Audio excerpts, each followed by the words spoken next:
Welcome to Coffee with the County, the only podcast in Hernando County where you learn about coffee and all the local happenings in your community.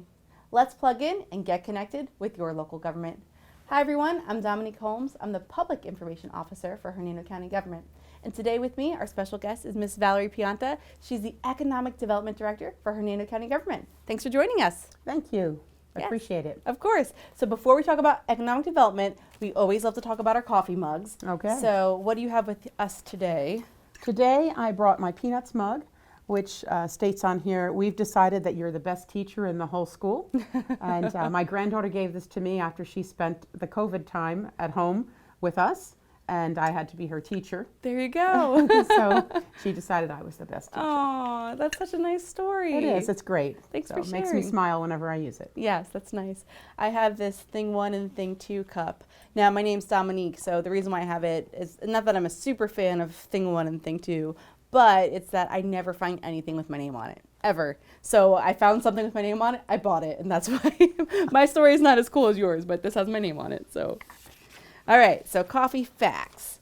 So did you know that Americans drink 146 billion cups of coffee every day? No, I didn't know that, but I don't find it hard to believe. Right? So adding up those millions of coffee cups consumed by Americans each day, you'll get nearly an average of 146 billion cups of coffee for the country. So per capita, the annual U.S. coffee consumption is about 9 pounds. And so amazingly, that lands the United States at 25th on the list of worldwide annual coffee consumption. And so that actually leads Finland, the global coffee consumption per capita, around 26.5 pounds annually. So we're Wow. right below Finland. So Finland drinks a lot of coffee too. Yes, But 146 billion cups, that's a lot. that's a lot of coffee. Yes. Oh my goodness. Well, I do love a good cup of coffee. I like my coffee with just cream, no sugar. I don't know if you have a preference of how you like your coffee. A little cream and a little sugar. Yeah? Yeah, no other sweeteners or No. anything. No crazy flavors, no mochas, no. No, it's just not me. Yeah, no, I hear you. But I do like to have the milk frothed every day. So Yeah, that's a nice way to have that. Let's talk more about economic development. So Sure. a lot of people might ask, what is economic development? that's a good question. And for us in Hernando County, what we really focus on for economic development is business recruitment, retention, and expansion, specific to targeted industries, which are our targeted industries would be manufacturing, distributors, back office operation, aviation, and aerospace. So that's really where we focus, and it is very typical for economic development organizations to focus on those. What that really means is that these businesses do their business here, they make their product here, but they sell it somewhere else. So they're bringing new money into our economy. So they can be located really anywhere in the world, but they choose to be located here in Hernando County. Right here at home. That's it, right here. Let's talk more about that in regards to just the economy, right? So just mentioning bringing in that new money, what that kind of means. That's, some of the businesses here, like let's talk about Barrett, right? So they make, what do they make over there? Barrett Outdoor Living makes aluminum fencing. Okay. And they just opened a new vinyl extrusion plant over at the airport rail park. Nice. So that's 175,000 square feet. Wow. And they will have 200 plus employees working there, and that makes the vinyl fencing. So for those of you at home who've been to Lowe's or Home Depot and see, sometimes they have the aluminum fencing there, but also the vinyl fencing. It's made right here in Brooksville. That's crazy. Yes. Again, right here at home. That's it, Barrett Outdoor Living. Yeah. And you'll see it in a variety of stores, and they sell to the retailers, but also they sell mainly to their distributors. But to kind of bring it back to economic development, Barrett is one of our greatest success stories. They came here, and we were thrilled probably 15 years ago, and they came and they built 200,000 square feet, and they're going to have 90 employees, and that was fantastic. Yeah. Today, with their new operation, they're in about 500,000 square feet over 3 buildings. Oh my goodness. And as of right now, they have 450 employees, and they're hiring for their new extrusion plant. So they've really grown with us. What an So operation. it's Right? quite amazing, and they're just such a success story here in this community. So all of their employees, they're loyal and they're grateful to have wonderful jobs. But so Barrett sells, they make a fence, they sell it somewhere else, and that new money comes into the economy. Then the person who's working on the line and welding or packing, whatever they're doing, now they have paycheck, and they get their paycheck and they get to go shopping, or they go to Carrabba's or wherever, any store, and they buy gas and all these different things. So now they're part of our local economy, because now they've made a purchase and they went to Publix and they paid sales tax, which helps to generate additional income for the local government so that we can function and so that people can have the things that they need and the things that they deserve in a vibrant community. That's great. And that comes full circle. And you talk about that and how that impacts our local economy and how that's so important here and why economic development is so important. It is. Thank you. And that's really the point I like to drive home, is that it's really about the county and it's about what I do every day, but it's about creating these opportunities for companies to be successful, and they create jobs and they create investment in our community. So every day, I'm grateful for what they do here, but every single job, every one job matters. It's great to have a company that has 450 jobs, but I work hard with companies who have 5 employees, as that's how they start, and that's where they begin. And in some places, 5 employees might not be important to them. Maybe they're a large community and they're saying, well, it's 5. To me, and our mantra in our office, what we really believe is that every single job matters, because it matters to the person who has the job. Absolutely. And the person who has gainfully employed is generally going to be a very productive person in your society. Exactly. And I feel like with economic development, there's a lot of qualitative jobs. And like you said, Brett, you said they're hiring? They're hiring, They're yes. hiring. They're hiring. But let's talk more about, you said a couple of key things for economic development. So I think one of them might have been like retention or expansion. So like you said, Barrett's a perfect example of expanding here right yes. at home. So we recruited them. Okay. They came here from another county nearby, and they just couldn't get what they needed, where, the size of the land and what they really needed, and they found it here. So we were happy to have them come here, and like I said, it was 90 jobs. And we build our relationships with these companies. You're just kind of lockstep with them along the way for a variety of things. Could be training, could be planning for their growth, helping them get their employees, working with them with career source, bringing them the resources that they need to be successful. So while recruiting a company is very exciting and it's big and splashy, it's growing the companies here that really kind of pays the bills, let's say, and really pays off in the end. And I think of it as a funnel. So if you have this funnel and you're pouring new companies in all the time and you're winning new wins, but if you're not keeping them in there and saving them and helping them grow and they're falling out the bottom, it's a never-ending, it's just never-ending battle. Because if you put one in and lose one, right, because there's a lot of other economic development agencies out there recruiting businesses, and if we're not keeping them here and helping them to succeed, then they're going to go somewhere else. Yeah. And if we're losing them, what if we lose them faster than we can recruit them? Yeah. Keeping them here. So now we have a that, negative, Well, right? that's not, that's and not then good. people could be out of work. So, and then that affects our local economy. So we take the job very seriously. Our crew of 3. 3 awesome team members over there, though. Right. Little dream team. That's it. We are small but mighty. Yes, for sure. So what are some of the other companies here that just maybe even around this area? I know we talk about Barrett. There's a couple other big ones too. There is one that I would mention is PEM Air Turbine Engine Services. Wow. PEM Air is a maintenance and repair operation on the airfield here at BKV, the Brooksville Tampa Bay Regional Airport. And we are known as a technology center. We changed that name a while ago just to really embrace what we've become. But PEM Air just is finishing up their 65,000 square foot facility. Wow. And they're currently in 5 or 6, maybe 7 different hangars around the airport. So they're going to consolidate a lot and become more effective. They spent some $25 million maybe on their new building. and they'll have engines brought in by truck. Some will come in on a large aircraft, and they do the maintenance and repair on those and then send them back out. So right here in Brooksville, it's Right happening. They're always hiring, and they're always looking for folks who have gone through maybe aviation school, so your AMT school. Also, they have a lot of other professional type positions, and they've added quite a few people over the last couple of years. So I think they've grown to about 35, and they'll be adding another 15 or 20. That's great. Yeah.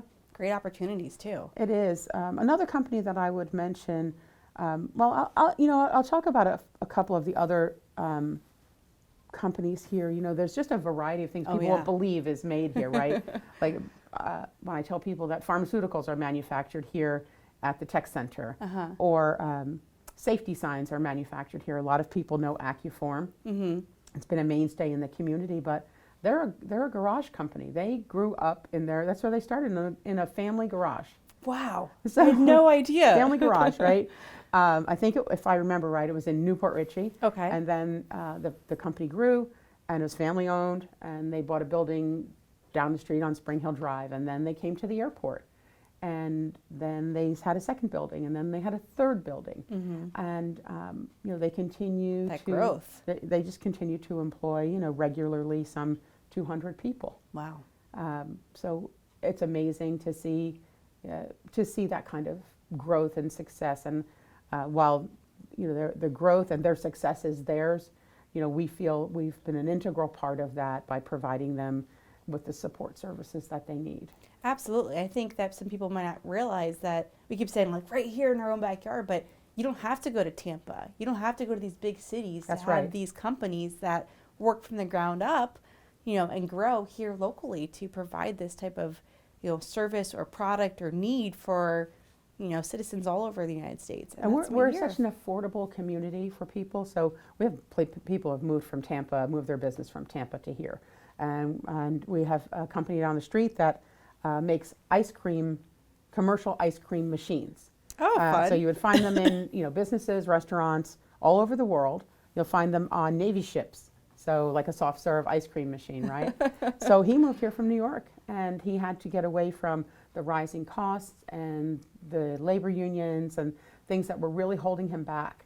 And so when he came here, probably 15, 17 years ago, his company was 100 years in New York. And he came here and said, this is where I can afford to be, and he has never looked back. So he chose Hernando County. He did. He chose Hernando County, yeah. That's awesome. And it was not like we didn't have competition. These people do look at other places. The companies do their due diligence. And, we work with either the end user, the actual company, or sometimes a realtor comes to us, and sometimes it's a professional site consultant that comes and says, we're working on a deal, and we've narrowed down, what is it that you can offer.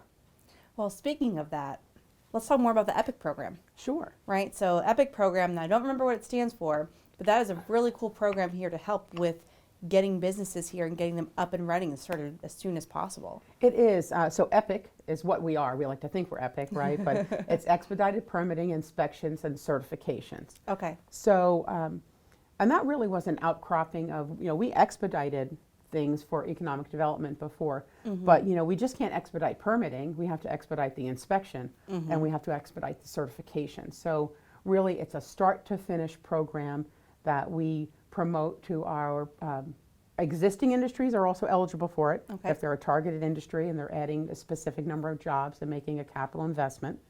But also those businesses we're recruiting in, the faster they can get that building built, the faster they can be up and running, and the sooner they can start making revenue. Yeah. If it takes 12 months to build and they can be operational, that's a far cry from 18 or 24 months in some other communities. And how that impacts their business having to wait that long. That's right. And every day they're not making a sale or they can't fulfill an order.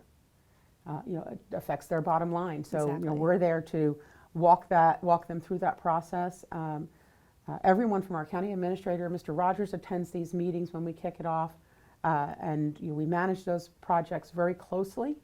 And Barrett Outdoor Living, for one, I mean, they would come in here and tell you that they are a poster child for Epic, but excuse me, they submitted, and 10 months later they were open. They built a building, 200,000 square feet, Wow. and were open in 10 months. What? That's like, I feel like that's record time. It is record time. It is, but that's the projects are so valuable to the county and to our citizens that it's important to get those businesses up and running so they can create those jobs and people can become gainfully employed and have great jobs with good benefits.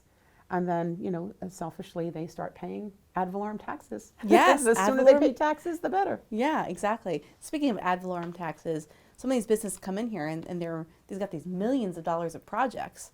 And then the ad valorem taxes revenue is coming back into the county, which is, I don't know if you want to touch on that a little bit more, but. Sure.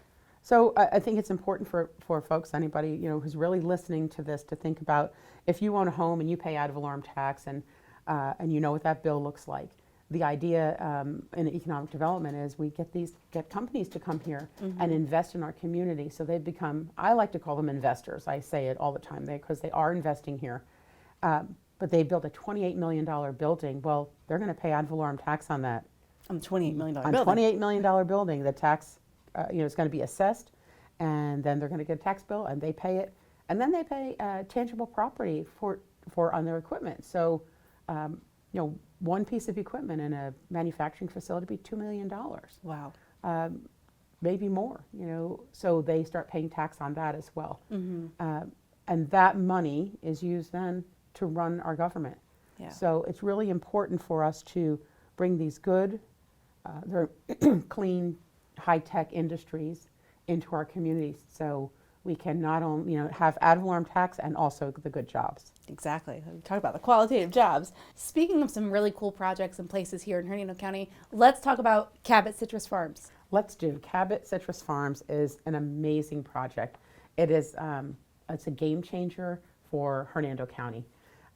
They've just really scratched the surface on the start of their project, and we've already had Hernando County and Brooksville mentioned in the Wall Street Journal, the Golf Digest, Architectural Digest, the New York Times. I mean, it has been everywhere, in print, online.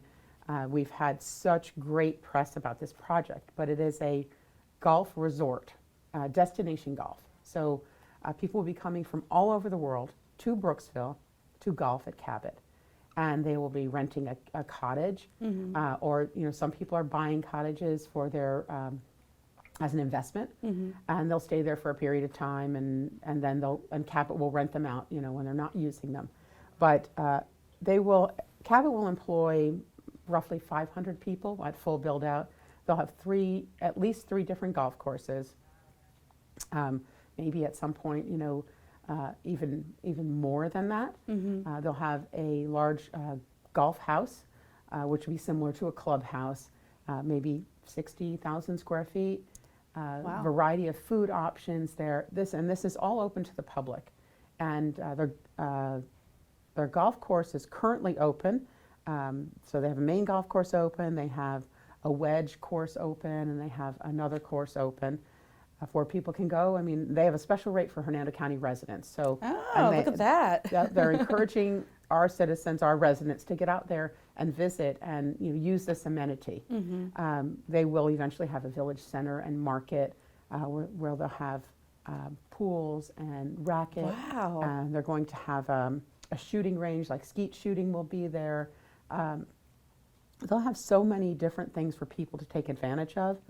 But and that's great for our local community, but bringing in those outside dollars, the tourist dollars that are going to come in from this, and also the opportunity for us to really highlight what our county is all about. I mean, these will be business people who own businesses coming here. Right.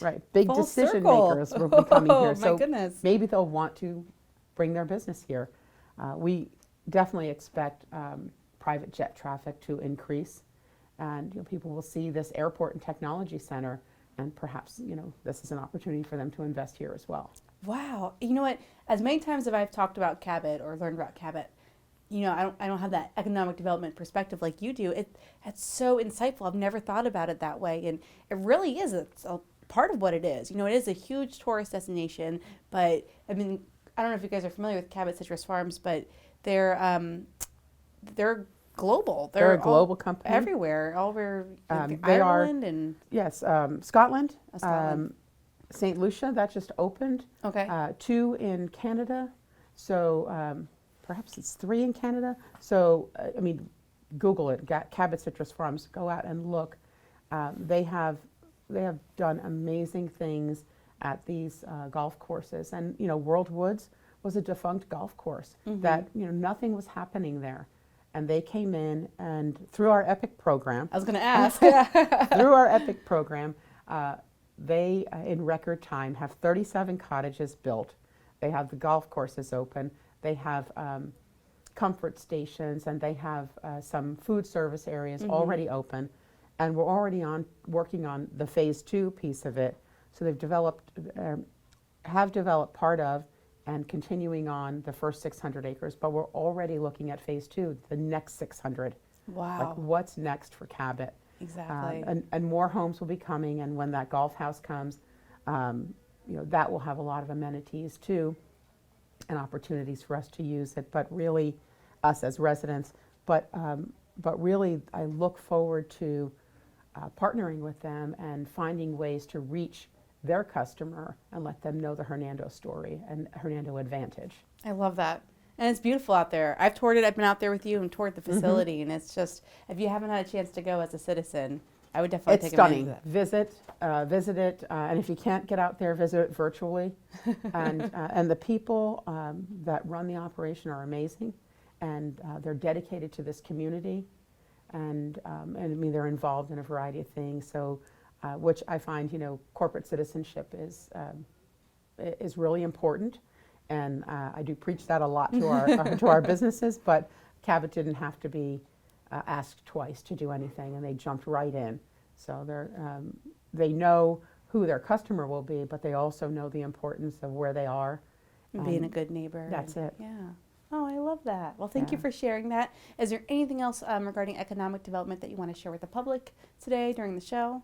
I would say I get a lot of questions about, well, first of all, some people say to me, we have an airport, right? A tech center. I didn't know that.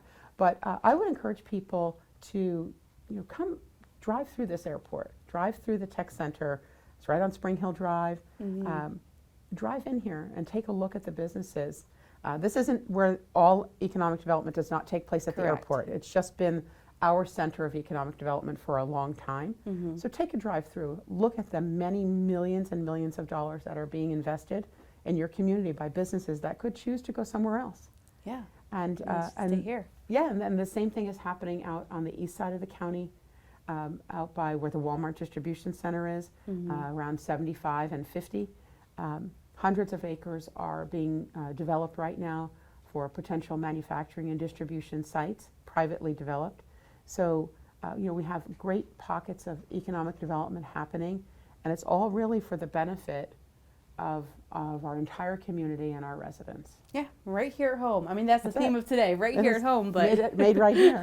Made right here. Well, I always like to end our podcast with something fun, a little coffee pun. So this was not a roast, and we didn't mean to spill the beans, but we really appreciate having you on the show today. And we just look forward to connecting. And if anyone has any questions, you can find out more information on Connect with the County website. And there's a specific website for economic development, and there's FlyBKV for the FlyBKV, and then HernandoBusiness.com. HernandoBusiness.com. Get connected with us. Please do. Thank you, Valerie. Thank you.